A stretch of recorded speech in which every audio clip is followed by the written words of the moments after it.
Hey folks, Jay here at the View, and good morning or afternoon to all of Joe's crew in the chat. I was just talking to Joe a few minutes ago about doing something a bit later on, so great to see everybody here. And great to see loads of people in the chat. There's loads to get into here. It won't take loads of time. I'm not going to hang around. I'm going to be in and out today, as usual, and then we will be doing a live stream tonight as well for the last hour of the transfer window with the American Leeds podcast guys on this channel as well. Today is going to change massively. There's a lot of stuff moving around. There's some good news. There's some possibly bad news. There's a bit of both. There's a lot going on. But it's an interesting transfer window. I'm going to start off just before I get into this. I just want to say something. The news video from yesterday was the first video I've ever had that hit 10,000 views. So a massive thanks to everyone that's watched that. For anyone who's wondering what the channel is going to be doing when the window closes, we're still going to be doing daily Leeds news and daily updates. There'll be shorter videos probably, but it'll be news on the loan players that are out and how they're getting on, news from inside the club, what's going on. And we're looking to get a couple of interviews with people from the club sorted out as well. So the plan is, when the deadline window closes, or transfer window closes, we'll just carry on doing the daily news from Monday to Friday. Match reviews and previews will be put in there as well. A few live streams as well. All right. Wicked. Let's get up. Joe's in the chat. Big up, mate. How you doing? You right?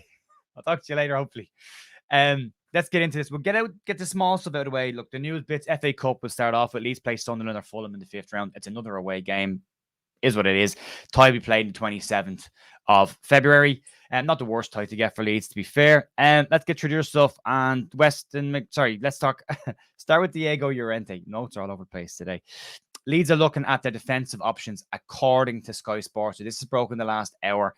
And according to a man, Tim Thornton, he says Leeds are now looking at targets for their defense. On the back of Diego Llorente going to Rome. The Diego Monteiro signing, he has been announced as going straight into the under-21 side of Michael Scubala. So that's not the option for the first team. Leeds, obviously, without Robin Koch for the Nottingham Forest game at right back. Is there another option happening there? Is there another player coming in? We have to wait and see. But currently, according to Tim Thornton at Sky Sports, Leeds are considering their defensive options and are looking at targets for the defence currently. Moving on, the Weston McKennie deal, just to give everyone an update on the actual deal. The deal is £1 million up front. It's 200,000 in bonuses. It's a 30 million fee across 5-year contract. And the players' performances bonuses are up to £4 million as well. Diego Llorente's loan, it's a 500,000 euro loan fee up front. They will be taking the bulk of the players' wages and an £18 million option to buy at the end. Let's hope the slow pace of Serie A shows them off to be an amazing centre half, and they complete that deal and get that one done. That would be great. And as I said, Diego Monteiro is coming in, a 3-year deal, €1 million deal, could be a bargain, and he goes into the under-21 side. Move on. Let's talk about Jack Harrison real quick. Lots of chat on Twitter this morning. I've been talking to loads of people. Just to start off on this, so everyone's on the right page with this. I like Jack Harrison. I don't dislike Jack Harrison. I quite like Jack Harrison playing in the number 10. I think right now Leeds are overstocked on creative wide players and could probably do with a creative number 10. I think we're lacking that since Pablo left. And if you look at our games this season, probably what we're missing is someone that can unlock a defense when it's compact. Jackie's doing okay in there, and he's got some sets of skills to do that job. But if you get a bespoke number 10 in, great. I'm not advocating for selling Jack Harrison. I'm just saying at the moment it looks like it could be Jackie out and somebody in. So the news and what's floating around is this. According to sources, Leeds are open to selling Jack Harrison. However, it depends on if the fee matches Leeds' valuation. Leeds will not be selling the player on the cheap. He has 18 months remaining on his deal. There are no contract talks open just yet. Leeds are hoping to wait till the window closes to start that. But that was also said after the summer window and no contract talks took place. Jack himself said that his agent was flying out to Leeds mid-season break camp after the World Cup to meet with Leeds and his contract would sorted out. Then it wasn't. So there's something else going on in there. This will all probably depend on what Jack wants himself. However, it's not just Leicester. Everyone's looking at Leicester that are interested. This TalkSport are saying that Leicester is not an option, that Leeds are not looking at selling to Leicester. But Aston Villa and Newcastle are also said to be interested in player. Newcastle haven't gone away. They did spend 40 million on Gordon. Whether they have any money, well, of course they have money, Saudi Arabia money. But whether they want to spend any more money at that size on player remains to be seen. Fabrizio Romano says Leicester really, really want him, but TalkSport are saying it's unlikely that's going to be Leicester that the Leeds sell him to if Leeds sell. What has been said that this will be a decision if Jack decides that he wants to go. Leeds will only allow it if they can bring in an attacking option to replace him. And that brings us on to Nicola Zaniolo, who's been floating around, who everyone's focusing on the injury record. He played 26 out of 38 games last season. He's played 13 games so far this season. The previous season to that, he did miss the entire season with a cruciate knee ligament injury. The previous season before that, he played 23 of 36 games as well. He's still a young player as well, so it's not all injury stuff. There is an injury record there, and it shouldn't be ignored, but that's the medical team's job to assess him. You would imagine Leeds will be hypersensitive after John Kevin Augustin stuff as well. So, it's not necessarily Jack Harrison or Zaniolo. It's not a case of let's get rid of one and bring the other one in. It could be both. It could be a situation where Leeds bring in both. What has been said, and I'll just have a quick look at my notes here as well. On Zaniolo, it's been described that the player didn't show up for training today. He is said by one source that the player wants to move to Leeds. There are other clubs interested in England, Forest and Bournemouth, but there are other clubs interested in him outside of England as well. According to Rete Sport, Leeds could go what they offer an extremist permanent move for the player today. Leeds are expected to go back in and have a chat about the player. Leeds' relationship with Roma is said to be good on the back of the Diego Llorente move. How long that will last once they see him playing remains to be seen. The conflict in this has come out just in the last couple of minutes, and according to the Express, these are not super reliable sources. They're really not. But according to the Express, Zaniolo's agent is currently in Milan negotiating a transfer from Juventus to Milan, to AC Milan. They've said that it's a £26 million bid, and Juve will sign off on this, and the player could stay in Italy if they can get this move sorted. So it might not be a case that Zaniolo comes in at all. It could be the big move we get today. Jack Harrison could leave anyway. It depends to be seen. When you're picking your best Leeds team, if you've got someone like Zaniolo coming in as well, you look at Jack in the wide areas and Weston McKennie coming in yesterday as well.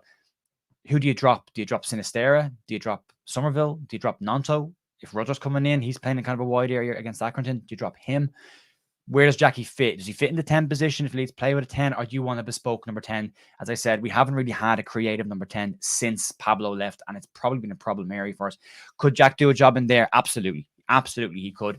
Could we get better in there? Again, this is where, I suppose, nostalgia or sentimentality kicks in of, do we hang on to Jack and keep Jack in that role because we like Jack and Jack has done a lot for the club? I've described Jack as a player that has big moments throughout a season, but lots of inconsistency in between those big moments. Those big moments are huge and they made a difference.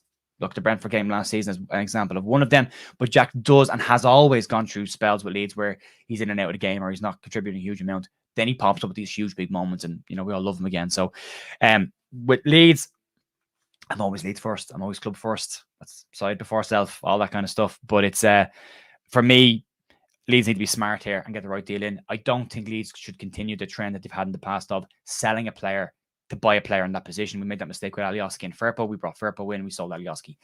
Leeds should be hanging on to these players as well. You need a squad depth in the Premier League. Whether these players are happy to sit on the bench is another thing, but Leeds have to progress. You look at Nottingham Forest have signed 24 players this season on top of the squad that got them promoted.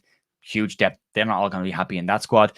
Chelsea have signed 18 players on top of what they already had a massive squad already. All those players aren't going to be happy. But you've got to get to a stage where if you're going to be a big club, you've got to have good players on your bench and players that are going to have to sit there and just take it and work hard to get into the team. And that's what we need. We don't need 11 good players and a bench of players that are happy to sit there. We need 11 good players and we need another 11 good players behind them competing for those positions. You look at Pat Bamford, an example, and Phil Hayes show talked about this, and so did Don't Go to Bed Just Yet. Pat Bamford's had his best spells at Leeds when he's had really strong competition behind him. When he hasn't, he's struggled. So competition is hugely important, and Leeds need good, strong, solid competition. So it's really confusing right now. There seems to be some people saying that it looks like Zaniolo is Leeds. Leeds is his only option. As a main option, doesn't want to go to Bournemouth, doesn't want to go to Villa, prefer to come to Leeds. But at the same time, the Express are saying that there's a very strong possibility the player could move to AC Milan instead. Just one other deal that's floating around as well. Bruges keeper Seny Lemens has been linked with Leeds in the past over this window. The reason this has come up is Everton are now expressing an interest in buying the player. Leeds were keeping an eye on this. This was something Leeds were probably hoping to do as a pre-contract. He is out of contract at the end of the season. Leeds can negotiate a pre-contract agreement as soon as this window closes, pretty much, I think. So Leeds could be forced to move for the player early if they want him, or try and get a player on a pre-contract agreement and bring him in next year. It's possible as well, but Everton are moving for that goalkeeper as well. Good goalkeeper. So look, it's busy. There's a lot going on. It's a lot of positive stuff. Look, if we don't sign Zaniolo, if we don't sign anybody else, this has been a hugely positive transfer window. We have definitely upgraded our squad, and I think we've added good players and good positions to that. I'd still love us to bring in another left back so Volber can stay centre back, or bring in another centre back anyway. I'd like to see that. I think that would be a really, really solid window. But look, it's a really good 7 out of 10 for me. And it's a 7 because I still think we're missing that left back, centre back person. Outside of that, I think it's been a really, really strong window. As I said, I wouldn't get into the Jack Harrison or Zaniolo thing. It might not be either. It could be both. It could be none. So I would try and steer clear of that for now. And as I said at the start of this, Sky are saying that Leeds are assessing their defensive options here as well. So look, there's a ton going around today. This will change as the time of recording this or doing this live. Anyone watching this later on, this could all be gone out the window by 2 o'clock, But right now, that's where we stay. I will be back at 10 o'clock tonight. I'm doing a live stream from 10 to 11 for the last hour transfer window, like we did in the summer. So if you want to come in and have a chat and see where we are, it won't just be talking about deals that are happening. It'll be also just assessing the transfer window as a whole and looking at where Leeds are going into it, and seeing where we are compared to the teams that are in and around us as well. It's been a strange window for a lot of teams. Have signed a lot of players, so the dust's going to have to settle a fair bit for that. And that's pretty much it, folks. If you like the channel, if you like what we're doing, you can like the video and subscribe, and all that kind of stuff helps us. You don't have to. You can if you want to. And as I said to everyone that watched the video yesterday, 10,000 views on the first time I've ever hit 10,000 views on a video. So massive thanks to that as well. And that's going to be it. I'm going to get out of your hair, go about your days, have a good day. And let's hope today works out well for Leeds. And as I said, if nothing happens today in the end, it's been a really good window. So let's see where we go from here. Okay. Have a great day. Talk to you later. Be nice to each other on Twitter. See you later. Bye.